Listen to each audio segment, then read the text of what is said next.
Acabo de ver un meme en Twitter que me llama la atención. Hoy es 24 de febrero de 2025.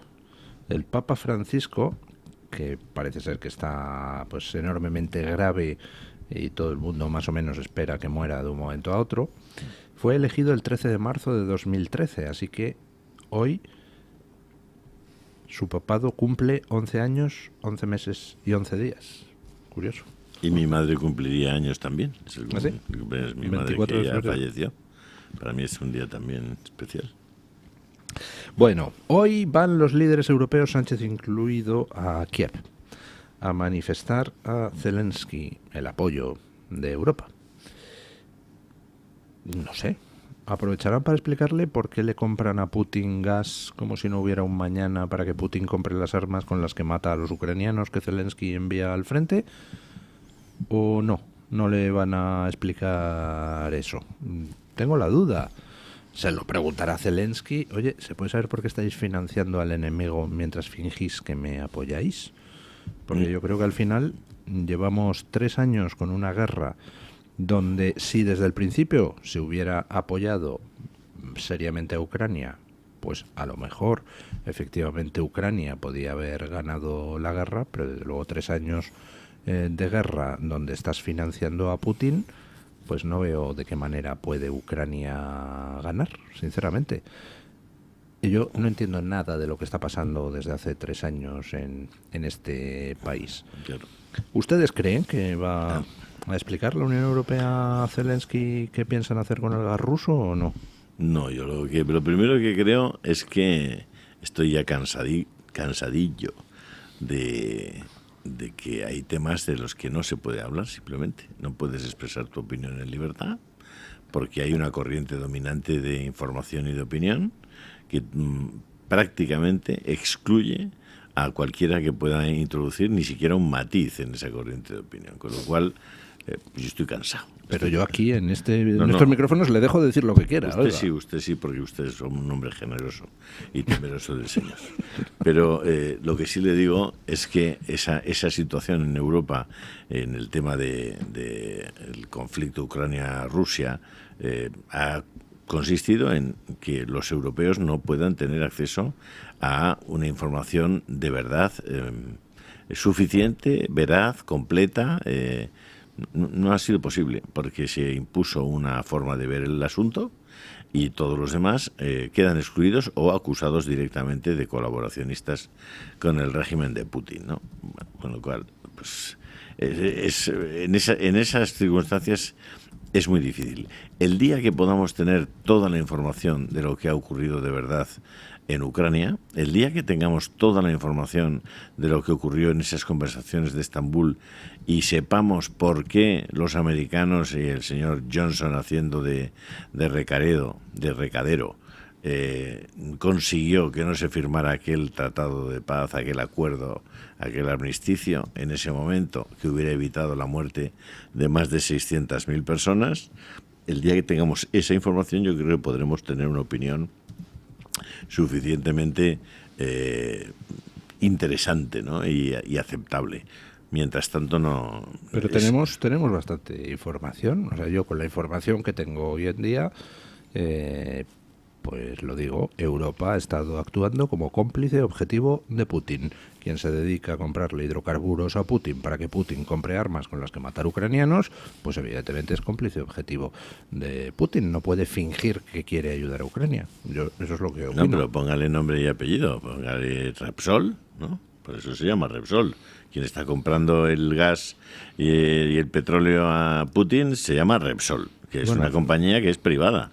O sea, sí, pero a la que el gobierno le podría decir, tú pues, no compras a Putin. Claro, por supuesto. Como le es el gobierno como le ha dicho a Telefónica, pon tú a este presidente. O sea, hay que decir que el gobierno tiene un nivel de incidencia en las empresas, bueno, pues que el siguiente gobierno tendrá que aprovechar también, ¿no? Ya que se ha impuesto que las empresas grandes en España y las empresas del IBEX, de sectores regulados, sea el gobierno quien pone y quita a los presidentes y a los directivos. Pues nada, ya sabrá el siguiente gobierno lo que tiene que hacer con los directivos y los presidentes de esas compañías. Pero vamos, que ha sido Repsol o ha sido Naturgy los que han establecido esos acuerdos de compra y los que han estado pagando al gobierno ruso, bueno, pues que la gente lo tiene que saber. Es decir, y los accionistas de Repsol también lo tienen que saber. Es decir, que aquí, hombre, habrá más de un cómplice, ¿no? Puede haber muchos, ¿no? Es decir, que siga estando ahí con Repsol o entrando en las gasolineras de Repsol a poner gasolina, tendrá que saber que lo está haciendo de una empresa cuyo petróleo o cuyo gas lo ha comprado en Rusia. No, lo digo para acabar la cadena ya del todo, ¿no? No sea que los demás nos quedemos a medias. Don Javier, ¿cómo ve usted el tema? Bueno, yo veo el tema como ha sido siempre Europa. Es el continente. Siempre que ha estado Europa dirigida por Alemania y por Francia, pues hemos encontrado en estas situaciones, ¿no? Y es así, es casi una tradición. Yo por eso echo de menos a John Heusteibel Elliot, que es el historiador hispanista que vino a decir poco más o menos que la Europa moderna, la que conocemos hoy, la de los estados modernos, es un invento español. Es decir, echo de menos una España decente que tuviera una influencia mucho mayor en Europa para volver a devolver una cierta dignidad, que debería ser nuestro papel. Nosotros tenemos un complejo muy grande porque estamos muy mal gobernados, pero Europa, la Europa que hoy conocemos, la Alemania que hoy conocemos, la Italia que hoy conocemos, y todo lo que es importante en Europa es prácticamente, digamos, una morfología dirigida, intencionadamente o no, por la existencia de España, ¿no? Esto es lo que hizo un hispanista, que además es anglosajón, por lo cual no es sospechoso de nada. Pero lo segundo que voy a decir es, primero hay que decir dos cosas. La primera es, Europa, y yo creo que incluso en su momento Estados Unidos, aunque yo creo que Estados Unidos menos, hay un cierto cinismo, daba por descontado cuando invade Putin, el primer día que invade, da la orden de invadir Ucrania, daban por descontado que Ucrania iba a caer en 72 horas. Todos lo creíamos. Yo confieso que también estaba convencido de ello leyendo a los distintos expertos. Sí. Yo no lo tenía muy claro, pero, o sea, de hecho, por eso en su momento apoyé la exclusión del espacio aéreo en minuto 1. Si eso se hubiese hecho, la guerra nunca hubiese llegado hasta aquí. No, es que tiene bombas atómicas. Mire, la bomba atómica, Putin le podemos considerar un tirano tal, pero no es idiota. Entonces, cuando uno recurre a un arma como una bomba atómica, la recurre porque tiene algo que ganar. Putin no va a usar algo a la desesperada para autoaniquilar a todo el mundo y él es el primero. Porque él vive muy bien, tiene un yate fabuloso, de hecho todo su gobierno tiene yates que, bueno, pues que habría que preguntarse cómo es posible que tengan esos yates que valen más que toda la armada rusa. Es decir, que también hay que decirlo, porque decimos que Zelensky es un corrupto, pero es que en Rusia la corrupción es apoteósica. Es de unos niveles que no podemos ni siquiera imaginar. O sea, tú no puedes ver a un ministro de Defensa que tiene un yate que vale 200 millones de euros. Es decir, oiga, ¿usted cómo paga el yate? Porque otra cosa es que tenga un barquito, ¿no? Pero es que esto es así. Y lo segundo que hay que decir es que yo no creo que Zelensky esté mandando al frente a los ucranianos. Los ucranianos están yendo porque les da la gana. Es decir, es que esa es una cuestión que tenemos que empezar a aceptar.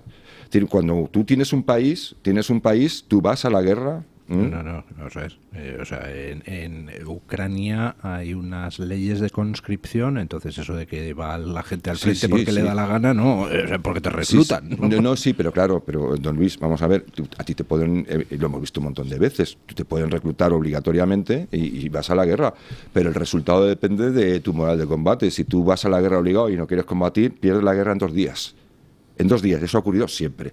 Cuando un país resiste es porque hay voluntad de combate, es decir, no vas por lo menos en una parte de la población ucraniana, yo una creo que parte importante, más que significativa. Hay voluntad de combate. Luego hay cuestiones que hay que decir, es decir, Donald Trump llegó incluso a decir que Zelensky no tenía el apoyo popular, no sé dónde se saca ese dato, y incluso creo que llegaron, no sé si él o alguno de su entorno iba a decir un 4% de apoyo popular, no es mentira. Zelensky tiene un apoyo del 57%. De hecho, tiene... Precisemos, ese número del 57% está obtenido de un instituto demoscópico ucraniano que depende del gobierno ucraniano, entonces, pues, bueno, pero hombre, puede ser real o no. Javier, pero, un momentito, no, en Ucrania. Un momentito. Y ha prohibido todos los partidos opositores y ha prohibido también que haya elecciones. Ha prohibido, es decir, Aquí No sé. yo creo que si queremos decir la verdad, yo como no soy una persona sospechosa de que esté a favor de la plutocracia europea, yo creo que cualquiera que me haya leído durante los últimos 14 años lo puede tener clarísimo, que soy un crítico atroz, o sea, sin ningún tipo de compasión. Pero sí, eso no lo digo en duda, Javier, pero los opositores se pueden hacer oposición en Ucrania libremente. Don Julio, vamos a ir por orden. Los medios de comunicación... Sí, pero vamos a ir por orden. Los medios de comunicación, es decir, vamos a ver qué medios estamos hablando y de qué partidos estamos hablando, ¿vale? Porque aquí que yo sepa, es decir, a lo que tenemos que tener claro es una idea fundamental. La invasión de Ucrania no es porque a Putin le ponen contra la espada y la pared y entonces las maniobras orquestales en la oscuridad de Occidente le llevan a no tener más remedio que invadir un país. La vocación de anexionarse Ucrania es desde el minuto 1 en el que un señor llamado Vladimir Putin es no elegido presidente, sino investido presidente interino por Yeltsin. En ese momento, y además están las transcripciones... Pero si me permite que le interrumpa, don Javier, yo creo que retrotraernos a eso nos aleja... No, es que si no se entiende nada. No, yo si quiere coincidamos en que Putin es un agresor imperialista, es el malo de la película, invadió Ucrania sin tener ningún motivo y no había ninguna preocupación. Tenía motivos, claro que tenía motivos. Pero concedamos eso, o sea, Putin es el malo, no nos perdamos en eso. No, es ni malo, Putin es Putin. Pero partamos de eso. Pero una vez que alguien ha invadido Ucrania y una vez que pues uno dice, oiga, Ucrania tiene derecho a defenderse, entonces Europa, el mundo occidental, podía haber hecho varias cosas. Una, desentenderse. No quisimos desentendernos porque nos parecía que Ucrania tenía derecho a defenderse. No, se desentendió. Es que lo grave es que se desentendió, pero cuando vieron que Ucrania resistía y no salían los planes como Putin quería, entonces ya dijeron, empezamos a nadar entre dos aguas. Vamos a ayudar a Ucrania, ¿no? Pero en lugar de ayudar a Ucrania, lo que se dedicaron es, por un lado, a mandarle armas a Ucrania, a darle préstamos a Ucrania, y por otro lado, a financiar el esfuerzo bélico de Putin. Yo lo pregunto muy claramente. ¿Cuánta gente ha habido haciendo negocio con la guerra de Ucrania en Occidente? Porque me da la sensación de que hay gente haciendo auténticas fortunas. Fortunas con la venta de armas, fortunas con la ayuda humanitaria. 14.000 millones de dólares del contribuyente americano repartidos a ONGs europeas supuestamente para ayudar a refugiados ucranianos en países europeos. ¿Cuánto de eso ha llegado a refugiados ucranianos y cuánto se ha quedado por el camino? Entonces, y yo cuando veo a exactamente los mismos tíos que te dicen Ucrania debe seguir resistiendo, ejemplo, Pedro Sánchez, y entonces se dedica a comprarle gas a Putin para que Putin mate ucranianos, y por otro lado el mismo Sánchez que dice no, es que hay que apoyar a Ucrania porque Putin es un peligro, va a firmar en abril acuerdos estratégicos con China, que es una dictadura mucho peor que la rusa y muchísimo más peligrosa. Pues digo, aquí hay algo no me cuadra, alguien se está llevando la pasta, pero inmensamente. Y en la historia de este asunto, solo un segundo, Javier, yo creo que vale la pena, y os lo recomiendo, en mi canal de Telegram colgué la entrevista que le hace Tucker Carlson a Jeffrey Sachs, que no parece que sea ni un tonto ni un tío especialmente, en fin... fachosférico. Sí. Es un economista especializado en energías sostenibles y ese tipo de cosas, ¿no? Yo creo que muy bien formado y con mucho prestigio. Pues leeros cómo lee la historia de lo que ha pasado entre Ucrania y Rusia, Jeffrey Sachs, y bueno, y entre Estados Unidos, obviamente, el mundo occidental y Rusia. Yo creo que vale la pena por lo menos tener otra visión, o saber que existe otra visión y otra explicación de todo lo que ha ocurrido allí. Yo siempre sigo diciendo lo mismo. En política internacional es siempre mucho más lo que se desconoce, como de un iceberg, lo que está debajo del agua, que lo que puedes llegar a conocer.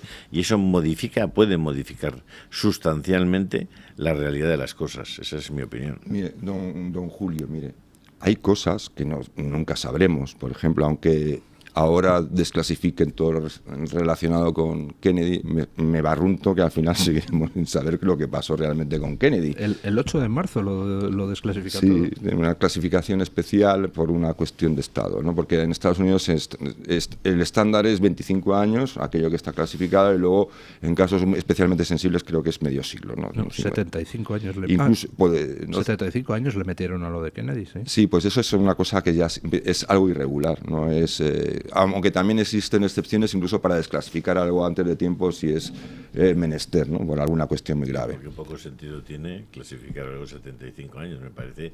Ya, me tendrá que usted que explicar. No, pero fíjese, don Julio, lo que parece que es de coña. Que es algo tal, es una virtud, porque hay una ley en Estados Unidos que obliga a que las conversaciones de sus jefes de gobierno con jefes de gobierno extranjeros estén todas grabadas si son telefónicas o transcritas si son presenciales. En los memcoms que llaman, en los telcoms.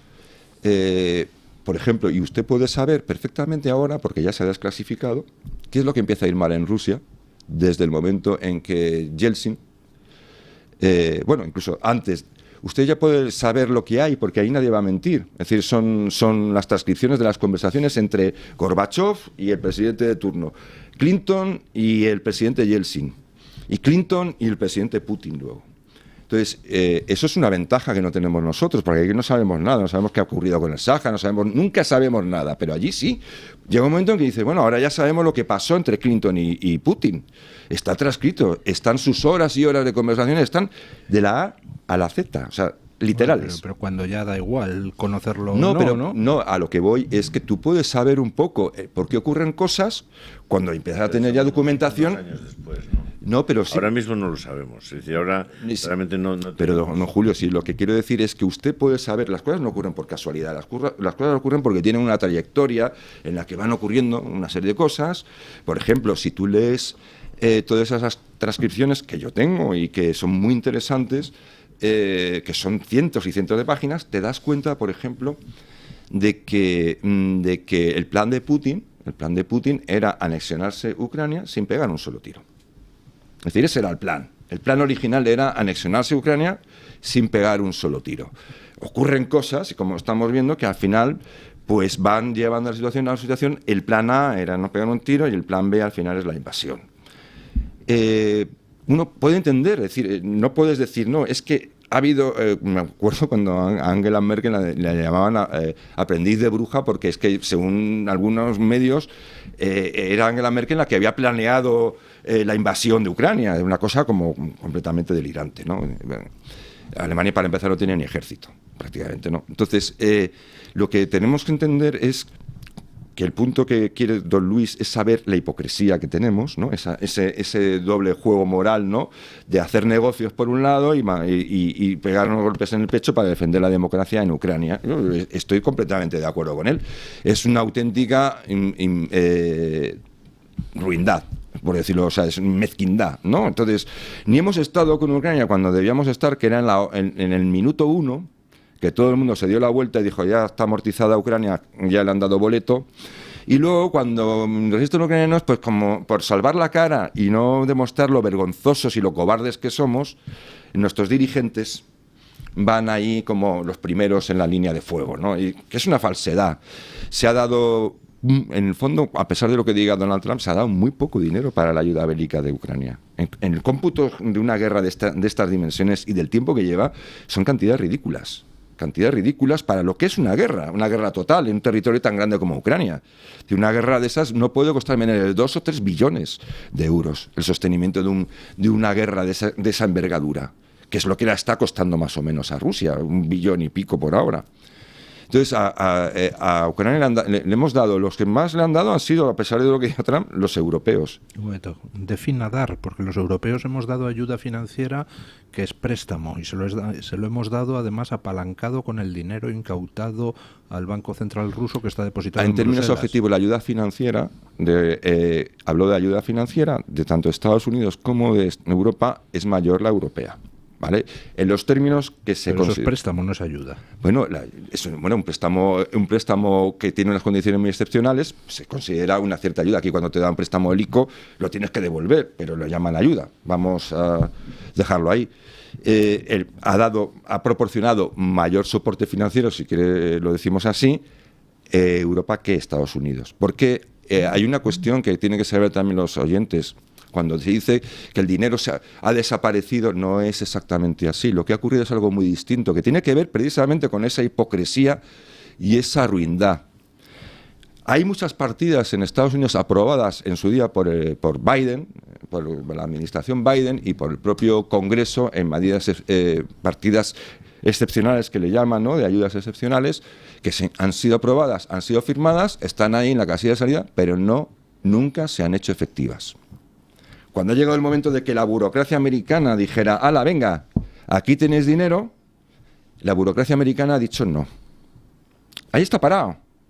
Entonces, no es que haya desaparecido el dinero porque es un sumidero de corrupción Ucrania, es que la primera vergüenza... No, si yo lo que creo que es un sumidero de corrupción es Occidente. Es Claro. decir, del dinero que ha dado Estados Unidos, que son 177.000 millones de dólares computados por el CSIS, un think tank progre, de ese dinero hay directamente mucho que no iba destinado a Ucrania. Por ejemplo, 3.000 millones para aumentar la capacidad de la industria militar estadounidense, 20 y pico mil millones para aumentar el estacionamiento de tropas estadounidenses en Europa fuera de Ucrania.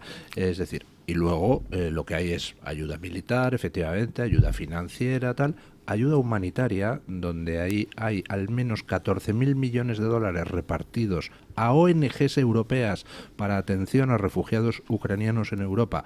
Y yo me pregunto cuánto dinero ha llegado al pobre refugiado ucraniano y cuántos se han quedado por el camino las ONGs intermediarias. Es decir, yo no estoy acusando a Ucrania de corrupción. No, yo acuso a Occidente. No, de si no lo digo por corrupción. usted, digo porque a veces dicen, no, es que hemos mandado 300.000 millones, ya llegan a decir 400.000 millones. Eso es mentir como un bellaco, eso no es verdad. Y usted lo sabe, lo sabemos, es decir, los que estamos un poco informados, pues sabemos que no es cierto. Entonces, decir esas cosas, pues hombre, yo lo que quiero decir es que esta es una situación crítica, yo creo que es crítica, y de hecho, bueno, lo que diga Pedro Sánchez de los ucranianos, pues imagínese, si le importamos una higa a los españoles, lo que le importará a Sánchez los señores de Ucrania, le importa menos todavía, a él le gusta salir en la foto y parecer ahora el líder de la democracia en Europa, es un timador y un sinvergüenza. Pero la cuestión es que a mí lo que me preocupa es Europa, sinceramente, me preocupa muchísimo, porque Europa es un continente que le viene un cambio histórico como un tren de mercancías y le viene de frente a una velocidad de vértigo y estamos así. Sí, estamos así. Mirando, ¿no? Diciendo, como el chiste ese de chifla, que como no te quites tú, ¿no? Un año, sí, pero escucha, pero a mí eso, en fin, 1999, os recuerdo, éramos más jóvenes, pero Yugoslavia fue bombardeada. ¿Bombardeada por quién? Por la OTAN. Había aviones de la Luftwaffe, había todo tipo de equipo militar británico, norteamericano. Mataron a casi 5.000 civiles. ¿Y españoles? Y chinos. Es decir, aquello fue un auténtico crimen. Por cierto, la OTAN ataca a Yugoslavia sin permiso, que en ese momento se jugaba con el recurso de decir, oye, el Consejo de Seguridad de Naciones Unidas había aprobado el bombardeo. Pues no, señor. La OTAN atacó y mató a miles de civiles sin el concurso de Naciones Unidas y sin pedir esa autorización al Consejo de Seguridad de Naciones Unidas. Por cierto, Javier Solana, al frente de la OTAN, fue el responsable de ese crimen, que fue un crimen horrendo. Por cierto, entre otras cosas, en aquellos momentos se produjeron cosas muy parecidas a las que han pasado luego en Palestina e Israel, porque algunos de los combatientes yugoslavos llevaban a gente de etnia albanesa y los llevaban como escudos humanos. Sabiendo eso, el ejército y la OTAN bombardeó y mató a aquellos albaneses que eran civiles inocentes. Es decir, cuando analicemos las cosas, yo creo que debemos meter en la batidora de la información que demos todo lo que ha ocurrido y todas las posiciones. No sea que aquí, al final parece que construimos ángeles y demonios con una facilidad extraordinaria, y ángeles y demonios los hay en todos los lados. O sea, es mi impresión, ¿no? En Europa lleva desconcertada, yo creo que desde entonces se sumió en esa operación americana, que a mí me pareció enormemente injusta, pero bueno, eso es lo que hay. Europa está dividida entre quien recibe de un lado, China, quien recibe de otro, de Estados Unidos, pero Europa de soberanía europea como tal, poquita. Es muy interesante lo que comenta don Luis del rastro del dinero. Si es que al final todo se reduce en política a seguir el dinero. Lo que está claro es que si hablamos de Rusia y Ucrania, respuestas poquitas. Estamos hablando de maquinarias de propaganda brutales. La maquinaria de propaganda rusa es brutal, pero también hay hechos, existen hechos. No hay que irse una semana atrás para recordar que Donald Trump ha propuesto unas negociaciones de paz. Y según se proponen esas negociaciones de paz, con todos los matices que queramos, es verdad que fue a hablar directamente con Rusia, Marco Rubio, que dejó de lado a Kiev en un principio, pero es una negociación de paz. Pero es que veamos quién ha saltado a quejarse de esas negociaciones. Es que no es verdad que dejaran a Kiev en un principio. No, se está lanzando el mensaje de que es que Estados Unidos quería negociar con Rusia dejando al margen a Ucrania. No es verdad. El día 15 de marzo se reúnen en Múnich los representantes de los países que componen el G7. Se reúnen y a esa reunión asiste el ministro de Exteriores ucraniano. Y de eso ha informado la prensa ucraniana. En esa reunión del 15 de marzo acuerdan los representantes del G7, en una reunión donde estuvo el ministro de Exteriores ucraniano, acuerdan que las sanciones a Rusia se ponen en pausa, la adopción de nuevas sanciones, a la espera de ver si Rusia negocia de buena fe el acuerdo de paz. Es decir, en esa reunión, Estados Unidos plantea a los miembros del G7 y al ministro de Exteriores ucraniano, oye, vamos a negociar. ¿Y quiénes vamos a negociar? Bueno, y lo aceptan todos ellos, que se empiece a negociar. ¿Y quiénes vamos a negociar? Pues para ver quiénes iban a negociar no es más que ver una cosa, que es que acaba esa reunión y Zelensky se pone a preparar su viaje a Arabia Saudí, donde se iban a celebrar las negociaciones. Sí, que luego da marcha atrás y se da la vuelta. Y de eso informaron los medios ucranianos. Ojo, lo informaron diciendo que iba a Arabia Saudí para discutir asuntos bilaterales con Arabia Saudí. Y dice, vaya, hombre, coincidiendo con la visita. En Estambul Zelensky había dado en lo que ya el Tratado de Paz. Entonces, y después, cuando ya tenía preparado el viaje a Arabia Saudí, entonces empieza todo aquello de, no, Europa tiene que estar en la mesa de negociaciones. Y entonces Zelensky da marcha atrás. Pero por supuesto que Zelensky como lo dio en Estambul, participaba. Pues ahí voy, sí, pero si al final vamos al mismo. Claro, vamos al mismo punto. Quiero decir que ¿por qué Europa hiperventila y sobreactúa diciendo no, es que el acuerdo de paz han dejado atrás, es donde iba, han dejado atrás a Kiev, es un acuerdo de paz, conozcamos los términos, ¿por qué tanto interés en que esa paz no se produce? Esa es una de las preguntas claves. Claro, porque es que no hay que hacer... De respuestas tenemos pocas viniendo de Rusia y Ucrania, hay que preguntarse. Claro, cuando la administración americana echa para atrás todo lo que había hecho la anterior administración americana y sin embargo Europa insiste y dice no, venga para adelante, la pregunta es ¿por qué? ¿Qué intereses hay ahí donde no estamos llegando? Que sabemos que la Unión Europea y la Comisión Europea está trufada de corrupción. O sea, lo más reciente es que el comisario de Justicia, Reinders, estaba comprando 2.000 euros de lotería cada día en una gasolinera durante 2 años con dinero en efectivo, a ver si le tocaba, no sé si le habrá tocado o no. Pero que el comisario de Justicia se gastara 2.000 euros diarios en lotería en efectivo en una gasolinera, hombre, el de justicia. Luego estamos hablando de los lobbies marroquíes, del lobby chino, del lobby de Qatar. Oye, ¿habrá alguien haciendo lobby por Europa, en Europa? De las bolsas de dinero del Mundial de Fútbol, ¿es una cosa? De muchos asuntos, pero creo que por eso hay que hacerse esa pregunta, ¿por qué interesa? ¿Por qué de repente, cuando se propone un inicio de acuerdo de paz, todo el mundo salta? ¿Por qué la Europa de la paz, del pacifismo, por qué hemos escuchado a diputados españoles, de repente, lo comentaba el otro día aquí en la tertulia, Cayetana Álvarez de Toledo, una foto con los legionarios, habrá que estar preparados? A ver, ¿a dónde vamos? ¿A dónde quieres llevar a mis hijos, Cayetana? Quiero decir, vamos a hacernos esas preguntas que son pertinentes, creo que son pertinentes. Respuestas pocas porque hablamos de 2 maquinarias de propaganda brutales, pero creo que habría que hacerse esas preguntas. ¿Por qué interesa que no sea tan rápido el proceso de paz? No, es que Trump llega como un elefante a una cacharrería y deja de lado... Bueno, vamos a ver si deja de lado a Kiev o no. Vamos a esperar a los puntos del acuerdo del acuerdo de paz. Celebrando las reuniones correspondientes entre el enviado de Trump y Kiev, claro, para se están los haciendo detalles del acuerdo de paz. Claro. Entonces, a mí hay una cosa que yo entiendo que hay gente que dice es que Trump es un bestia y Trump dice cosas de Zelensky que no son ciertas. Por ejemplo, lo del apoyo del 4%, yo no me creo que esté en el 57%, pero tampoco me creo que esté en el 4%. La última encuesta electoral que he visto dice que en caso de unas elecciones tendría Zelensky el 24% del voto frente al 31% que tendría el actual embajador de Ucrania en el Reino Unido, que es un militar bastante popular. Pero Zelensky sigue teniendo apoyo y yo creo que la población ucraniana mayoritariamente sigue apoyando defenderse de la invasión rusa. Y efectivamente Trump es un bocas y dice las cosas a lo bestia, y además con exageraciones, histrionismo, y diciendo y soltando cosas que en ocasiones no son ciertas. Pero yo creo que Trump pone el dedo en la llaga. Dice, aquí estamos poniendo dinero para una guerra interminable. Y lo siento, yo tengo un mandato popular de 74 millones de americanos que dicen que esto se tiene que acabar y por tanto quiero un acuerdo de paz. Y a mí me parece loable, porque es que no veo alternativa. Es decir, si yo creo ahí, además usted lo ha visto, porque yo, como nos cruzamos a veces en Twitter, vemos que estamos leyendo cosas, que estamos leyendo lo mismo.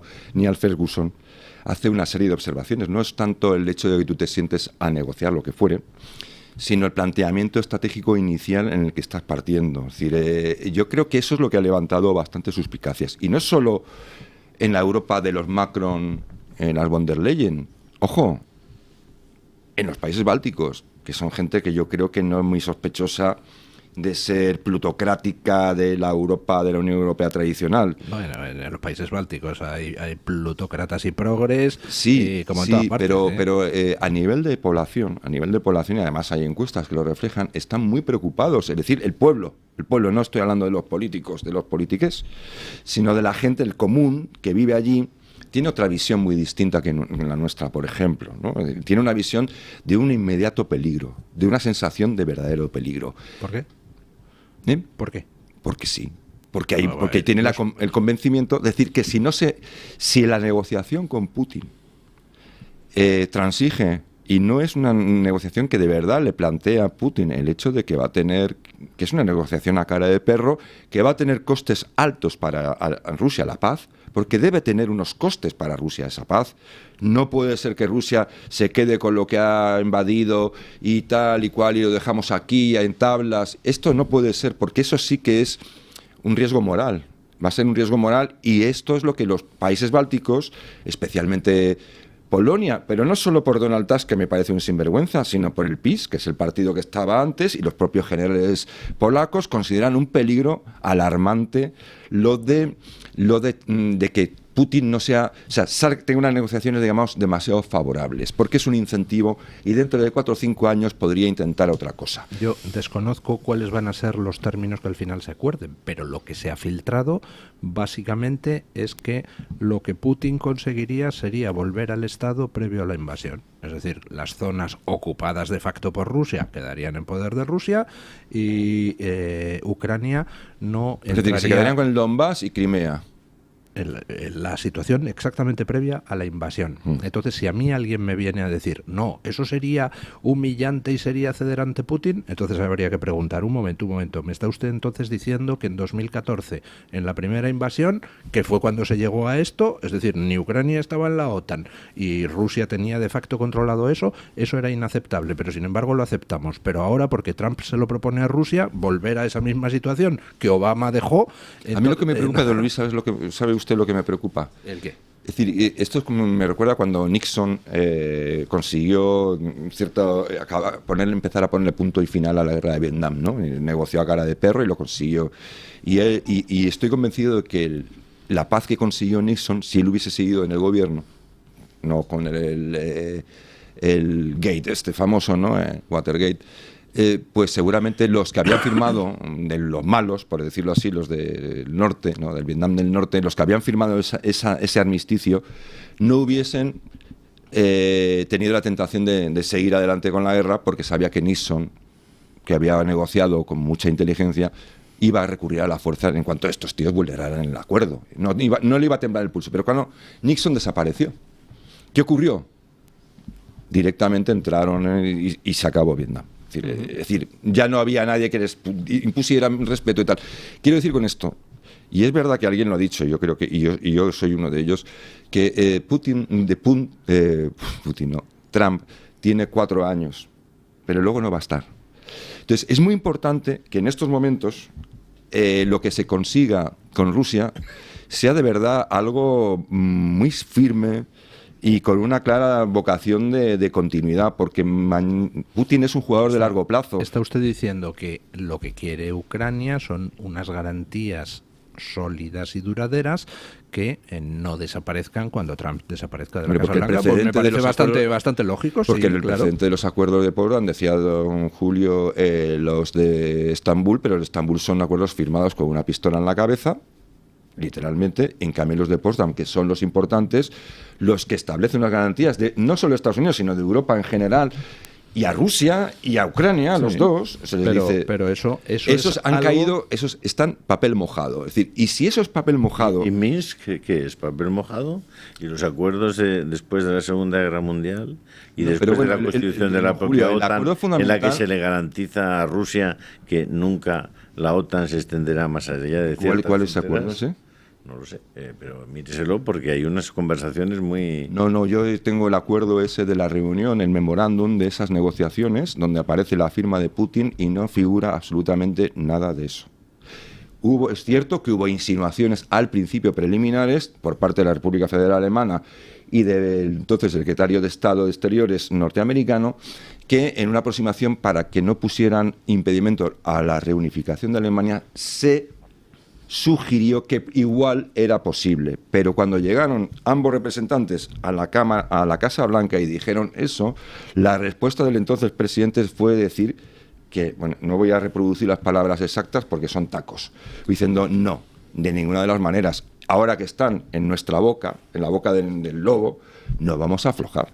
Y es lógico, y eso nunca está. Eso es otra de las mentiras de Putin.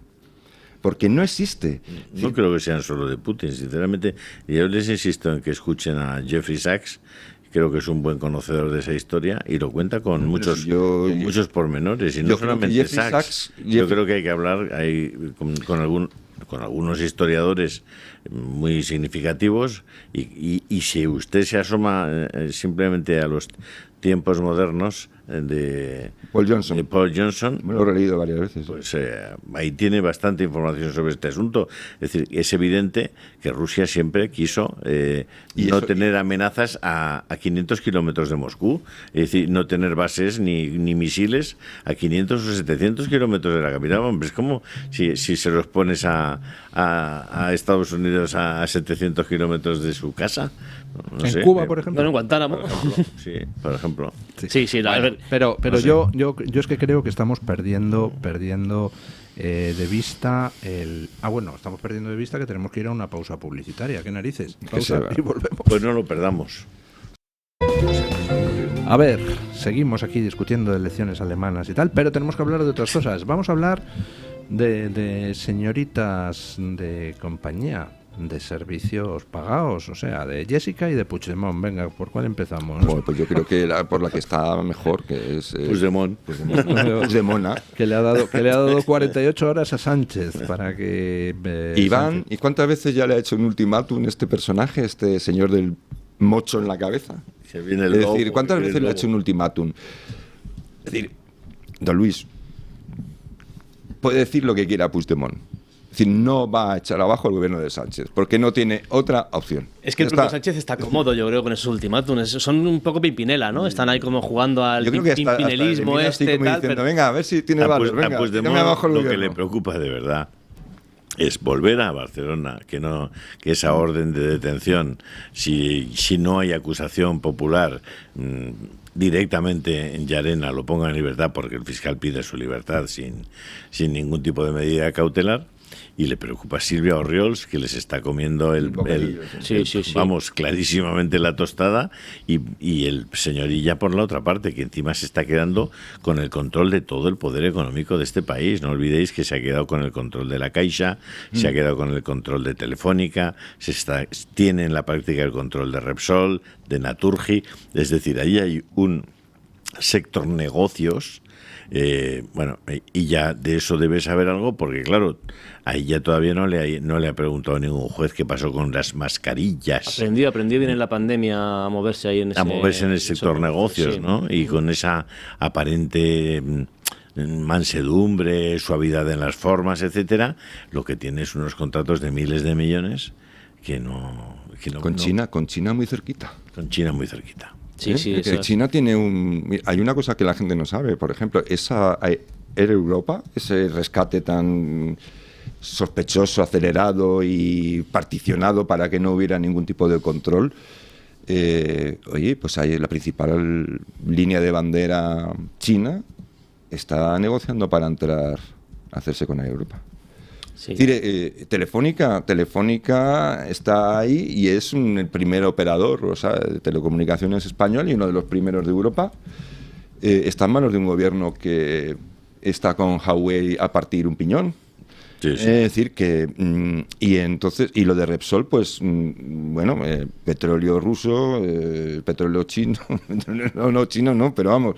Es decir, a mí me preocupa muchísimo y de verdad, o sea, por eso yo, claro, lo que hemos estado discutiendo antes, a mí lo que me preocupa, para que lo entienda Julio, es que me gustaría que Europa, y sobre todo España, empezando por España, pero ya que somos europeos, Europa, fuera un continente autónomo con su propia política y que a nadie le pudiera tocar las manos. Soberano. Con una cierta capacidad de disuasión, con un cierto peso económico, con suficientes recursos como para decirle al primo americano, al primo ruso, no me toques las narices. Es decir, vamos a llegar a un acuerdo, pero no me toques las narices. Entonces, eso sería lo que deberíamos trabajar, porque si no nos va a ir muy mal. Ahora, en España nos va peor que nadie. Nos va peor que nadie. Este es el caballo de Troya de la Unión Europea, de China en la Unión Europea, España. Porque Pedro Sánchez le conviene, porque Pedro Sánchez sabe que los chinos no son gente que le hagan ascos. Los otros son más hipócritas, pero de vez en cuando te pueden pillar. Pero China no hace ningún asco a la corrupción. Ninguno. Para ellos la corrupción es poder agudo. El hecho, como decía don Julio, comprar o meter dinerito es muy fácil. Está muy barato el kilo de eurodiputado, el kilo de lobby o el kilo de experto de la Unión Europea, está muy baratito. Sí, sí. Para China le sale, vamos, una ganga. Es decir, es muy poco dinero. Que un tipo que esté de eurodiputado y siendo abogado y tenga actividades paralelas declaradas como servicios de asesoría de 300.000 euros, eso es algo bastante común. Pero no me diréis que para controlar todo un continente, todos los recursos de ese continente y todas las empresas de ese continente y convertirlo en la ruta de la seda 2 al servicio del mayor gloria de Xi Jinping, oye, por 300.000 euros el que está tirado, ¿no? No, si ha sido fácil. Si al final lo que ha hecho Europa la burocracia europea ha sido eliminar ese concepto de la Unión Europea tan romántico de desarmar su momento. a la Unión Europea, claro, económica, militar y una vez moralmente. Desarmada, ¿qué nos quedan? Aspavientos. Quiero decir, Putin nos pone un 25%, qué vergüenza. No, si Unión Europea, en vez de llevarse las fábricas fuera o regalárselas a China, tuviera ellos mismos los que hacen los microchips para Tesla, me lo invento, ¿vale? Entonces a ti Putin, a ti Trump no te pone un 25%, pues dice, no, yo tengo los microchips para tu Tesla. Ya está, pero España parte de la Unión Europea, y la Unión Europea lo que ha hecho ha sido ir cargándose toda esa industria, ir cargándose toda esos cimientos que tenía de algo de Europa.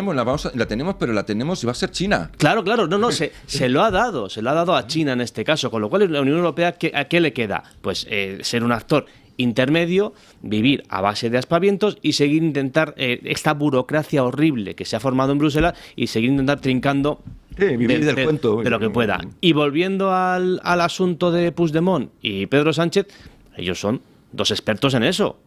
Puigdemont desde Europa y Pedro Sánchez en España, pues seguirán con este movimiento que digo, este segundo acto de Pimpinela, pero mientras Pedro Sánchez tenga la chequera, Puigdemont feliz. Y si encima la parte personal, que es la de la vuelta a Barcelona, limpio de polvo y paja, está trabajando Pedro Sánchez en ello, con la inestimable ayuda de su fiscalía, corrupta, creo que se puede decir, bueno, venga, vamos a decir fiscalía imputada, ¿vale? Para no decir corrupta, no vaya a ser que nos llevemos una querella. Pues Bueno, entonces, yo lo digo yo, Juelas. Fiscalía corrupta, presuntamente. Pues lo ha dicho corrupta. don Luis del Pino. Yo me he retractado por si acaso. No, pero es verdad, sí, está trabajando en ello.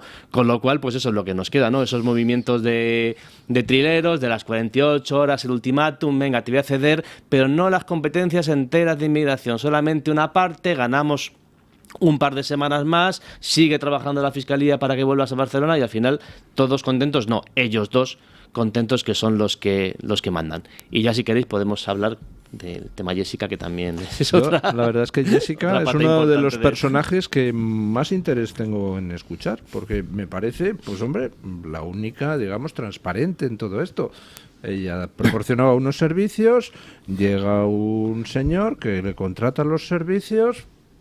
Ya está, y a ella que le importa de dónde saque el dinero ese señor, ¿no? Hombre, el que tiene que dar las explicaciones es el señor. Moralmente, pues, a ver, en eso aquel, pero bueno, a ver, comparado con los demás, evidentemente la más transparente de todos. Sí, claro, sí, pero tanto como decir que más da de dónde saque el dinero ese señor, viendo que le está pagando el Ministerio de Obras Públicas, no sé, en fin, sí transparente, sí, desde luego.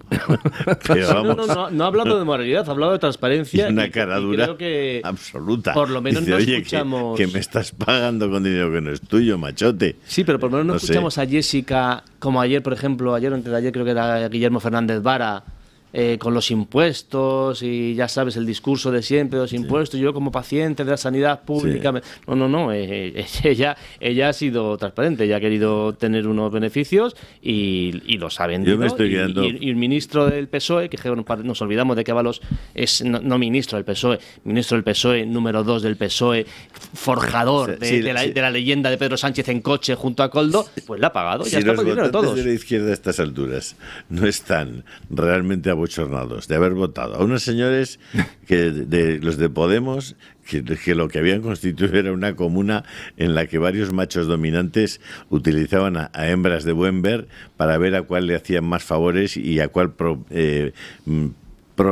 proyectaban hacia arriba en sus diversas carreras.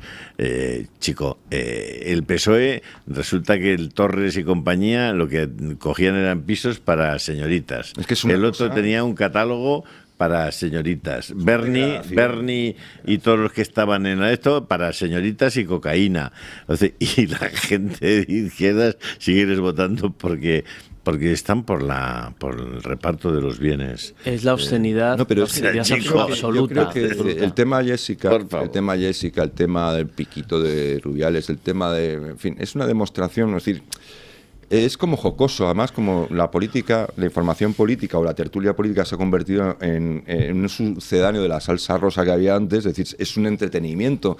La gente se siente atraída por la política, por los pim pam pum. Es decir, no, en el fondo dicen, bueno, pim pam pum, pero es que te vas a quedar sin pensión dentro de 20 años. O sea, ya te reirás entonces. O mañana, o dentro de poco, ya vas a ir a la sanidad, ya no tienes que te van a dar una radiografía para dentro de 3 meses. Es que igual ni te la hacen porque no hay máquina de rayos. Ya se está viviendo, es que ya se está viviendo. Y todo esto, Por cierto, esto es muy serio. Esto que están ustedes diciendo es que estoy viendo un tuit que me gustaría que alguien me confirmara. He pedido confirmación por... hay una cuenta que se dedica a llevar la cuenta de cuántos pacientes hay en el hospital, de cuántos pacientes en urgencias hay en el Hospital del Mar en Barcelona. Y según esta cuenta, ayer había 169 pacientes en urgencias del Hospital del Mar. 69 de ellos llevaban en urgencias más de 24 horas. El que más llevaba 143 horas. Dices, no es posible. O sea, si esto es cierto... Esto es como el chiste del vasco que lo encuentran después de que había jugado al escondite inglés, ¿no? Al escondite ese, ¿no? Al escondite, que lo encuentran en un armario y ven un esqueleto y dice, este es un vasco que estaba jugando al escondite. No Bueno, sé, yo estuve en Murcia el otro día en la portada del periódico, un periódico que se llama La Verdad, por cierto, siempre me ha hecho muchísima gracia que se llame La Verdad. El otro se llama La Opinión, por lo menos. Bueno, la verdad en ruso es Pravda, ¿no? Sí, efectivamente. Y en español Lo País. Pero es que el titular era que había unas listas de espera en la sanidad murciana. Brutal. que dices, oye, pero esto no es posible. O sea, no es posible que no estemos hablando solo de esto. O sea, ¿sabéis lo que está ocurriendo con la gente de verdad? Que es que no pueden ser atendidos, que se mueren antes de ser recibidos por el especialista o antes de ser operados. A ver si alguien nombra a una ministra de Sanidad, que es una pena no tener ministra de Sanidad en España. Había una que bailaba mucho en la SER. Lo que está diciendo don Julio es política. La política eso es la política, eso es. Es decir, tenemos un problema, por ejemplo, la inmigración masiva descontrolada es un problema. La sanidad desbordada de un Estado que no puede permitírsela, por lo que fuere, es un gravísimo problema. Los jóvenes que ganan menos dinero que los jubilados, con todos mis respetos a los jubilados, es un problema. Es decir, eso es política. El piquito de Rubiales. Sí, pero cuando vaya Jessica a declarar, verás que estará hasta Radio Melbourne de Australia. O sea, habrá 500 cámaras de televisión, porque ¿a quién coño le interesa que la gente no se muera antes de ser operada? A nadie. Lo de Pilar Miró, cuando era directora de Radio Televisión Española, que hubo un escándalo porque habían desaparecido no sé cuántos, habían malversado no sé cuántos millones de entonces de pesetas. Pero el problema fue que había robado unas bragas. Esa fue la gran noticia, que había robado unas bragas en un establecimiento. Bueno, la gran noticia ahora es que don Guillermo Díaz viene al estudio para traer la opinión de los oyentes y el chocolate Matías López. El chocolate, yo creo que es el momento más esperado, ¿no? Aquí, sobre todo por los tertulianos, porque vienen aquí a esta mesa, comparten su opinión, hablan durante tanto tiempo. Yo creo que ellos, con miras a qué dirán los oyentes y por quién votarán en esta entrega de chocolates y dulces Matías López. Este es un chocolate a la taza, chocolate gourmet, de habas de cacao del Perú, 63% habas de cacao peruano. Es la fabricación de este chocolate a la taza, como dice doña Carmen, que en este momento no está con nosotros, y le mandamos un saludo muy especial, porque seguramente nos está escuchando. Dice que este es un chocolate a la francesa. Yo también podría decir que es un chocolate a la colombiana, porque así es como nosotros tomamos el chocolate. Casi le compro más lo de a la colombiana que a la francesa. Bueno, mejor. Yo creo que sí, lo vendemos mejor así. Sí, me parece mucho más interesante. Este chocolate, Matías López, la verdad, muy rico. Chocolates y dulces Matías López. Pues bueno, la votación ha estado muy pareja entre todos los tertulianos. Nosotros sabemos que don Julio, pues él de una manera muy honrada ha dicho: yo no participo porque yo sé que si no aquí habría conflicto de intereses y nosotros no queremos que haya conflicto de intereses. Sería como a Jessica. Sería como el Real Madrid. Exactamente, sería como los árbitros y la Real Federación Española de Fútbol. Pero bueno, por ende, pues los dos participantes son don Juan Carlos Telles y don Javier Venegas. Pues ha estado muy apretada la votación, hay que decirlo. Ha habido votos para las dos partes, pero el chocolate se lo queda hoy don Juan Carlos Telles. Vaya, pues muy honrado y muy agradecido a los oyentes. Buenísimo, por cierto, claro que lo probé la otra vez, tanto el del 99% como este, y está muy bueno. Está muy bueno. Yo de verdad que digo que está rico. No, pero no era el 99, era el 100%. El 100% era el otro. 99 es el otro que compro yo, pero no a mí el chocolate a la colombiana, como más me gusta el café de Colombia también. Yo es que me van a tener que hacer hijo predilecto. Por favor, claro que sí. Este es 63% habas de cacao del Perú, por lo cual es una nueva modalidad de este chocolate, de chocolates y dulces Matías López, para que lo pruebe don Juan Carlos. Y tenemos la encuesta, porque hoy la libre encuesta, tanto en Twitter como en YouTube, como en publicaciones de YouTube, pues yo creo que ha arrojado una respuesta ganadora. La pregunta es: ¿con quién cree que pactarán el gobierno los populares en Alemania? ¿Con quién creen que pactarán el gobierno los populares en Alemania? ¿Y qué opinan nuestros oyentes? ¿Qué opinan nuestros contertulios? Las opciones son: con los socialistas, con la AfD, no lo sé o no me importa. Con los socialistas. ¿Socialistas? Sí. Socialistas. Los tres dicen socialistas. Yo digo AfD. Bueno, más o menos así está la cosa. La jugada esa usted que explicaba al principio, ¿no? Primero fingirán que están negociando con los socialistas, las negociaciones saltarán por los aires y habrá gobierno CDU-AfD. Pincho, tortilla y caña. Pincho de tortilla de caña, venga. Bueno, más o menos como la opinión en esta mesa, está la opinión en los diferentes foros de nuestras redes sociales, en nuestra cuenta de Twitter a la encuesta han contestado el 75% que los socialistas. Dije nosotros tres. Ojo, y el 25% eres tú. Sí, ojo con la cantidad de votos. En YouTube, en el directo de YouTube, tuvimos 2.500 votos, más de 2.500 votos. En Twitter tuvimos más de 1.100 votos. Entonces la gente ha estado, y además es que hay que contrastar. También en otra encuesta nos dicen el 82% los socialistas. Después, en segunda posición, está la AfD, con 8% en Twitter y con 10% en YouTube. El pueblo nunca se equivoca, don Luis. El pueblo suele ser bastante. Bueno, nosotros somos muchísimas el pueblo. gracias a los tres. Gracias, don Julio Ariza. Gracias, don Javier Venegas. Gracias, don Juan Carlos Tellez. A ustedes. Gracias por traernos la opinión de los oyentes, don Guillermo. Despedimos la tertulia pues con nuestro amigo, don Paco Linares, como siempre, que hoy nos quiere recordar que vivimos en una pompa de jabón. Buenos días, don Paco. Así es exactamente como nos sentimos. Una serie de amigos, ayer domingo, intercambiábamos opiniones y estuvimos de acuerdo en eso. Vivimos sobre la nada.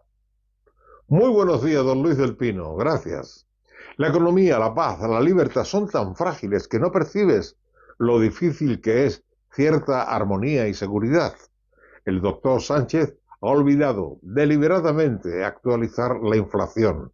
Los números están ahí, son claros, inapelables, abismales, enfatizó Sánchez. Nadie viniendo de tan atrás ha llegado tan lejos como nosotros en la España democrática, sostuvo sin rubor.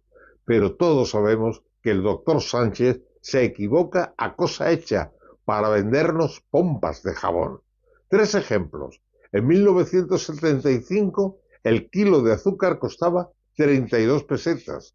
Hoy cuesta 1,20 euros, es decir, 5 veces más. El pan costaba 9 pesetas, hoy 1 euro, 9 veces más. La gasolina super costaba 24 pesetas, hoy 1,55 euros. Recordemos que 1 euro son 166 pesetas. Y si hablamos de pobreza extrema, nos tenemos que informar por Cáritas. Según dice Cáritas, hay más de 120.000 personas durmiendo en las calles de España. Los políticos en general, bien pagados y bien dormidos, no se dan cuenta de que algún día esa legión de harapientos y de hambrientos se vengará. Espero no verlo, porque sería muy penoso tener razón cuando el problema ya no tenga solución. Según dice y comparto con mi amigo don Manuel Reina, creo que la caída de la extrema izquierda y el triunfo de la derecha en Alemania puede ser positivo. Mañana más y mejor. Punto final.